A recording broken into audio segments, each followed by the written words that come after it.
You ever look around your kitchen and think, wow, my life is incredibly convenient? Yeah, me neither. But a lot of the junk we use every single day has a secret, slightly terrifying past. It's like finding out your sweet old grandpa was actually a Cold War spy.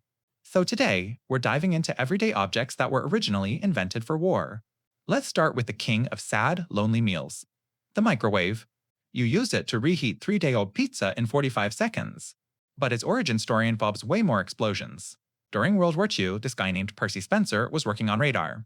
You know, the stuff that detects enemy planes before they ruin your afternoon. One day, he's standing in front of this active radar set and notices something weird. The chocolate bar in his pocket had completely melted. Now, a normal person would be annoyed about their ruined snack.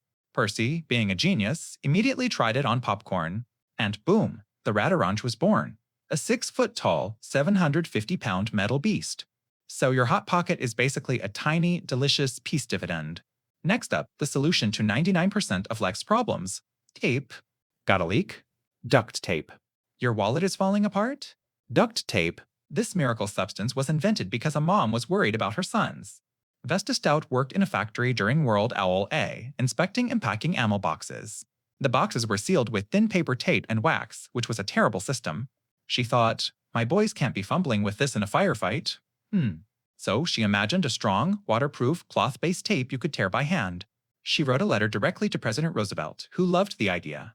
It was originally called duct tape because it was waterproof, like a duck's back. Soldiers used it for everything: repairing guns, jeeps, even patching wounds. Now you use it to keep your car's bumper from falling off. Progress.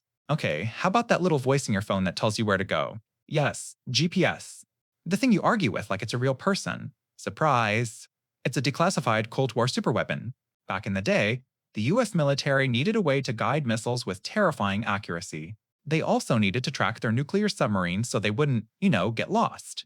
So they launched a constellation of satellites, a system called Navstar. For decades, it was military only. They even had a feature called selective availabilities, which deliberately made the signal worse for non-military users. It's like your Wi-Fi provider giving your neighbor slower internet just to be a jerk. Eventually, they turned that feature off in 2000. And now that world-endingly powerful technology helps you find the nearest Taco Bell.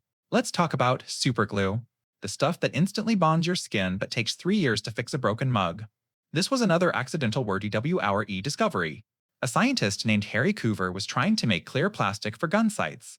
He created a formula, cyanoacrylate, that was a complete failure. It was useless because it stuck to absolutely everything.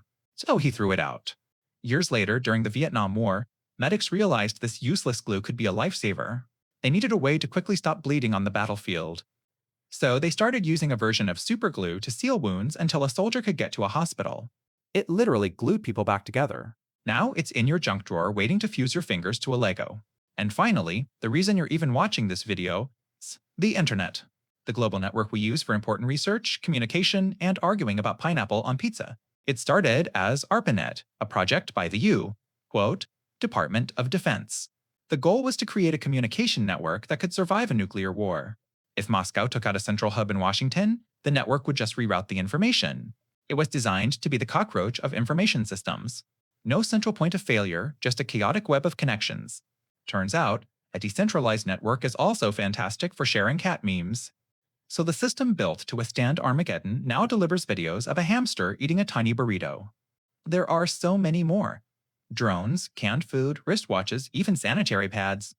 It's a weird thought, isn't it? That some of the most peaceful, mundane parts of our lives are built on the back of conflict.